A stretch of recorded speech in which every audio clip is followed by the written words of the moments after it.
नमस्ते जी, राधे राधे। आप सबका मेरे इस न्यू ब्लॉग में बहुत बहुत स्वागत है। हम आज अपना ब्लॉग स्टार्ट करने चल रहे हैं। चलिए, देखकर आप समझ गए होंगे कि हमारा ये ब्लॉग जो है किससे रिलेटेड है, एंड थंबनेल से आप समझ ही गए होंगे। तो आपको बताते हैं, आज हम गणपति पूजन करने वाले हैं और 1 साल लगभग हमारे चैनल का पूरा हो चुका है, क्योंकि हमारा चैनल स्टार्ट ही तभी हुआ था जब मैंने पहला गणपति पूजन किया था और आप लोगों को दिखाया था।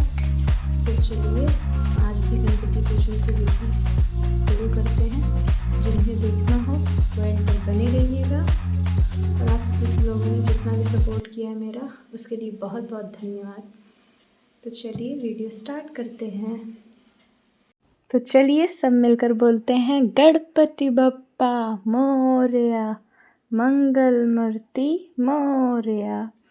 तो सबसे पहले हम कलश स्थापना के लिए क्या करना होगा वो सारी चीज़ें देखेंगे, और कैसे हमें मूर्ति को स्थापित करना है ये चीज़ें देखेंगे।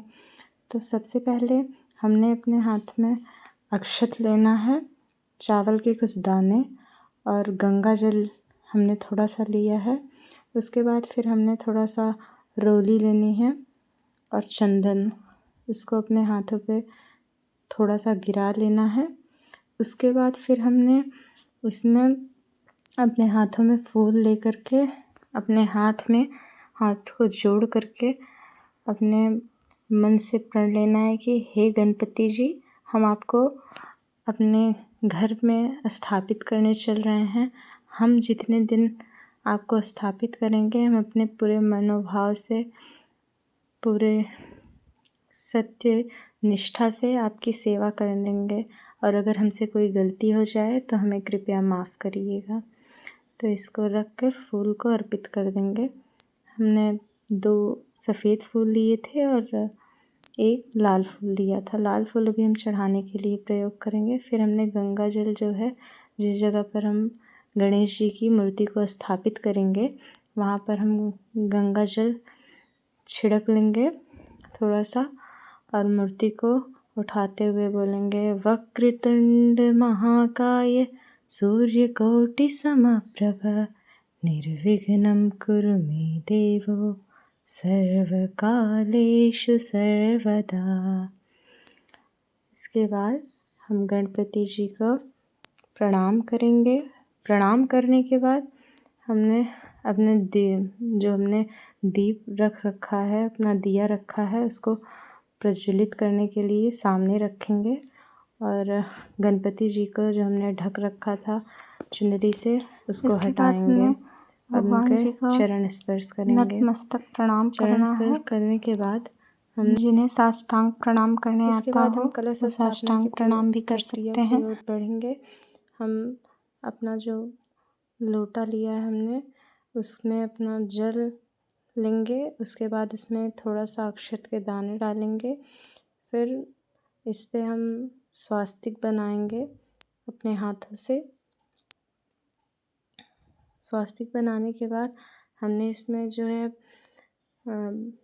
सिक्के डालने हैं। मैंने 2 रुपए के सिक्के डाले हैं। आप जितने इच्छा शक्ति हो आप उतना डाल सकते हो।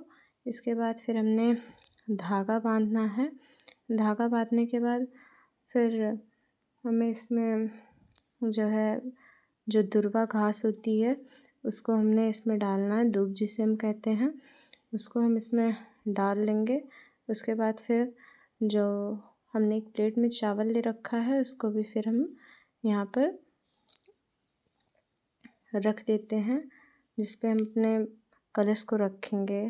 तो हम इस पे चावल रखते हुए अपने मन में विघ्नेश्वराय विघ्नेश्वराय का जाप करेंगे, और फिर हम अपने कलश को लेकर अपने उसके उचित स्थान पर रख देंगे, और ऐसे हमारी कलश स्थापना पूर्ण होती है। हमने इस बार नारियल नहीं लिया है। इसमें हम नारियल और चुनरी को जो है बांध कर रख सकते हैं, लेकिन इस बार हमने बहुत ही नॉर्मल किया है। आपको बताने के लिए फूल डालकर हम जल में उसको रख देंगे कलश को। उसके बाद फिर हम आगे अपने दिए को जो है जलाएंगे और इसके बाद अपन भगवान जी की आरती लेंगे। अगरबत्ती जलाएंगे, फिर धूप आपके पास हो तो आप वो भी जला सकते हो और फिर हम भगवान की आरती करना शुरू करेंगे। तो हमने पूजा करनी स्टार्ट कर दी है।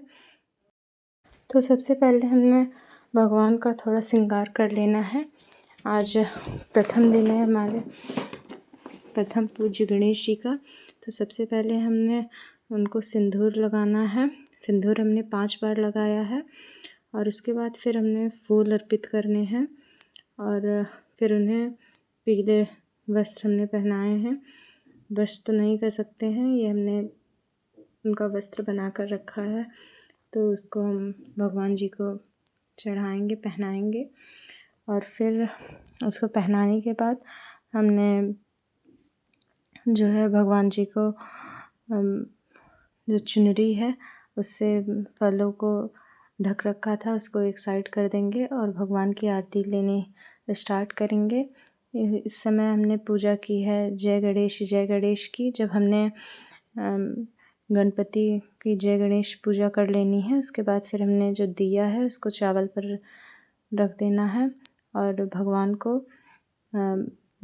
दुर्वा अर्पित कर देनी है जो उनकी बहुत प्रिय होती है और उनको फूल चढ़ा देना है, उनका श्रृंगार कर लेना है। जैसे भी आपके पास जो भी फूल हो आप उससे कर सकते हैं। लाल और सफ़ेद फूल बहुत अच्छे रहेंगे अगर आपको मिल जाएं तो। और जब भी हमें आरती करनी है तो घंटी बजाते रहना है, क्योंकि यही एक माध्यम होता है जिससे हम भगवान को बताते हैं कि हमने आपकी पूजा करना शुरू किया है। आरती करते हुए हमने घंटी लगातार बजाते रहना है और गणेश जी को जो है मोदक का भोग लगाना है। 3 बार या 5 बार आप खिला सकते हो और उनका आशीर्वाद लेना है और इसी प्रकार से हमारी पूजा जो है वो संपन्न हो जाएगी। वीडियो आपको अच्छी लगी हो तो don't forget to like, share and subscribe.